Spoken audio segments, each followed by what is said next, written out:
En este vídeo vamos a estudiar cuál es el esquema de una aplicación básica Windows Forms creada con el editor, con el entorno de desarrollo Visual Studio.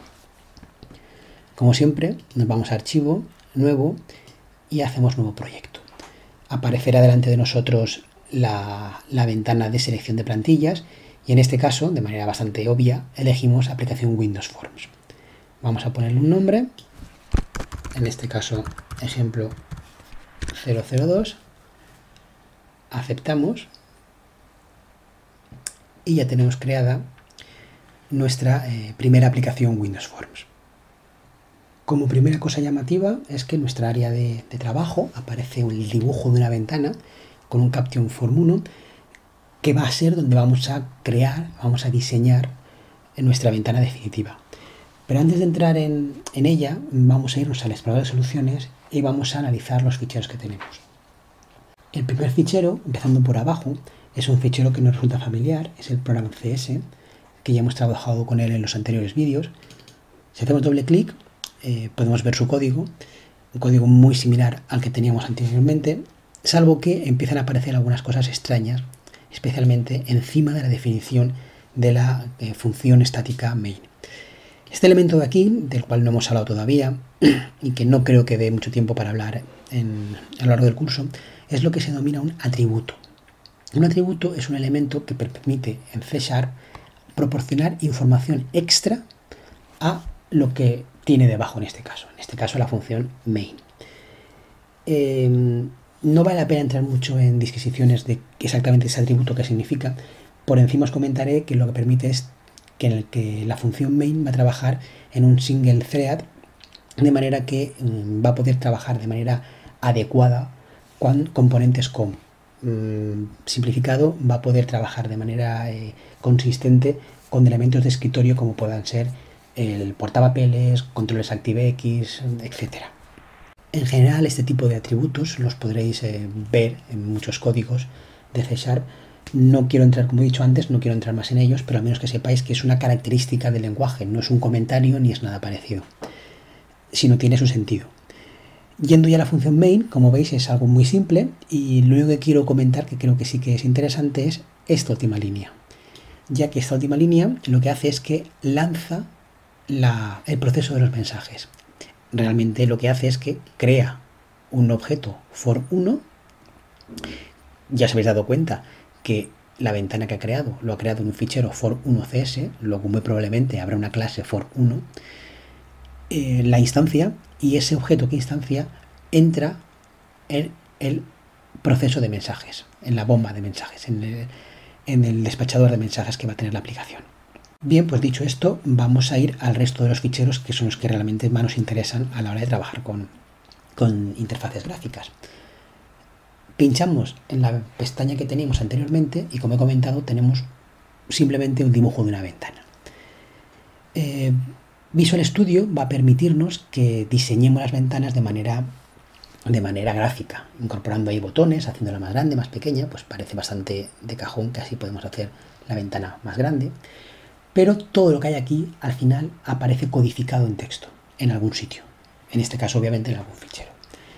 Si observáis, ya viendo este programa CS, aquí tenemos un fichero que es form1.cs, pero que si abrimos tenemos más información. También la tenemos en programa CS, pero hacía referencia ya a la clase en sí, etc. ¿Veis? Los métodos que tenía incluidos. En este caso form1 tiene algo más, tiene otro CS dentro. ¿Por qué? Bueno, si pinchamos en form1.cs, designer.cs, lo que tenemos es información que ha generado el propio entorno, el propio IDE, Visual Studio. De hecho, si veis, está cerrada con el más, tendríamos que abrirla y aparece información que el propio Visual Studio va creando. Obviamente es recomendable no tocar nada de esto, porque si tocamos algo de esto, puede haber una inconsistencia entre lo que el editor va a hacer, entre lo que el editor muestra en la edición gráfica y lo que yo he colocado. Por una parte la inconsistencia, por otra parte que en cualquier momento el editor puede reescribir el código echando a perder lo que nosotros hemos creado. Dicho eso, la siguiente cosa que quiero que veáis es que aparece aquí un concepto nuevo. la clase, el form1, que ya os imagináis que es la ventana, delante tiene un modificador, que en este caso es parcial.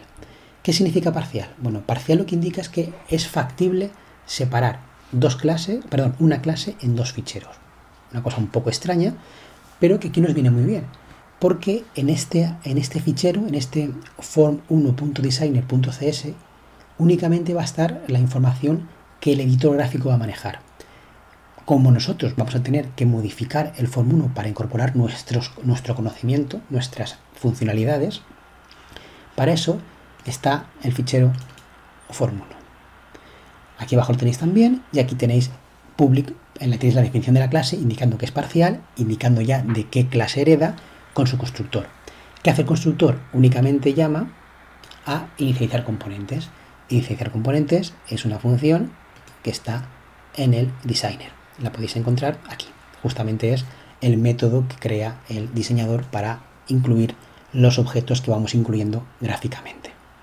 En cuanto al siguiente fichero, o al último de este bloque que tiene que ver con el form1.cs, tenéis el form1.resx, que es un XML, aunque seguramente si hacéis doble clic veréis un formato un poco extraño, pero lo que realmente vamos a incluir aquí van a ser otros recursos.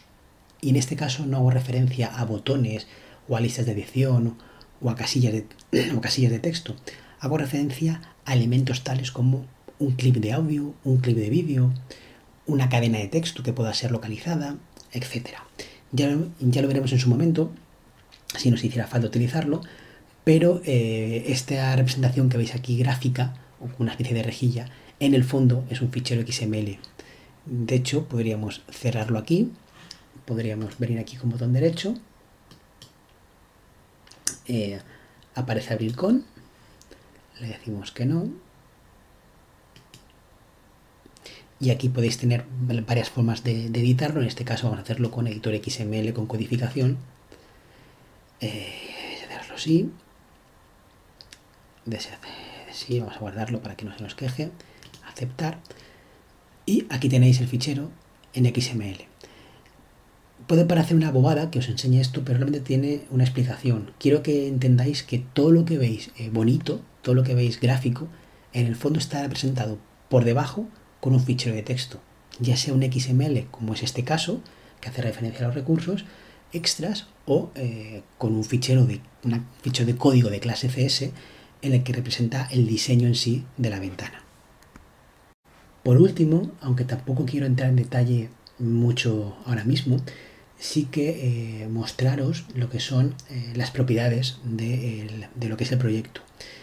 El assemblyinfo.cs es un fichero de C# en la cual aparece información relacionada con el ensamblado, con el ejecutable que vais a hacer. Información tal como el copyright, el autor, la compañía que puede ser, una descripción, el nombre, un identificador para poder usarlo como componente COM, de manera que sea único, una versión, etc. Es información, son metadatos, son datos de los datos, es información del propio ensamblado. En cuanto a lo demás, pues aquí simplemente se almacenarían, simplemente o no, se almacenarían las configuraciones de la aplicación, las configuraciones de usuario, y aquí configuraciones de recursos extras. Fijaros que es un resx, luego es un XML, donde hacemos un doble clic, veis es una visualización similar a la de antes, pero en este caso hace referencia a la aplicación en sí, no únicamente al formulario. Bien, pues vamos a irnos otra vez a nuestro formulario para intentar crear algo. Y para ello vamos a abrir el cuadro de herramientas. Una vez, este es interesante que lo pongáis con una chincheta, ya que lo vamos a utilizar bastante y es un poco corroso, y seleccionando si va ocultándose. Y bueno, aquí tenéis clasificados los controles que tenemos disponibles. Vamos en este caso a coger controles comunes y vamos a poner algo fácil, un botón. Simplemente pinchamos, lo arrastramos y lo colocamos en cualquier parte de la ventana. Tenemos ya nuestro primer botón colocado. Bien, ¿y qué ha pasado al colocar el botón? Bueno, pues nos vamos a nuestro formdesigner.cs para ver qué ha ocurrido. Lo primero es que el editor ha creado una clase privada, perdón, un objeto privado, lo ha declarado, de System Windows Forms, un tipo button, que le ha llamado button1.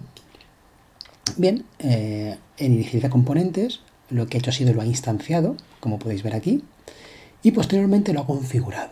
Aquí muy bien, todo muy ordenadito, muy separadito. Lo que va a hacer es asigna una serie de propiedades. Si os fijáis, todo empieza con letra mayúscula.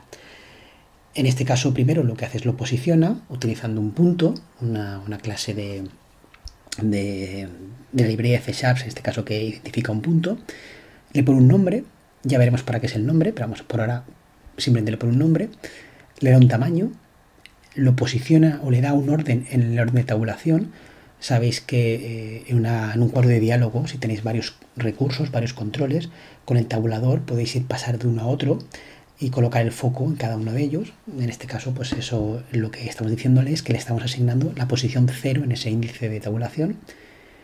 Pone un texto, button 1, y por último, el último que hace aquí en este caso es permitirle que se adapte si hay temas, permitir que coja que se adapte al tema en sí. Esto es lo que ha puesto ahora. Realmente lo que había antes, no hemos hablado de ello, pero lo que había antes era configurar el form, configurar lo que es nuestra ventana. Exactamente igual. Aquí no hay que crear nada porque la ventana la ha heredado. Acordaros que si vamos a form 1 CS, la ventana hereda de form directamente y luego la instancia en el programa CS, ¿os acordáis? Aquí la heredaba, pero en este caso lo que sí que hace es configurarla. Le da unas características de dimensión, unas características de escalado, un tamaño interior del cliente y añade, ¿lo recordáis? Aparecen los apuntes, añade el botón que acabamos de crear y configurar anteriormente, lo añade a la lista de controles. Por último le pone un nombre y le pone un texto. Ya tenemos nuestra primera ventana con nuestro primer botón creado. De hecho, vamos a darle a iniciar. Y aquí tenemos nuestra primera aplicación gráfica preciosa con una ventana y con un botón. Botón que obviamente no hace nada, pero como mínimo cuando lo pulsas sí que da la sensación de que se ha pulsado.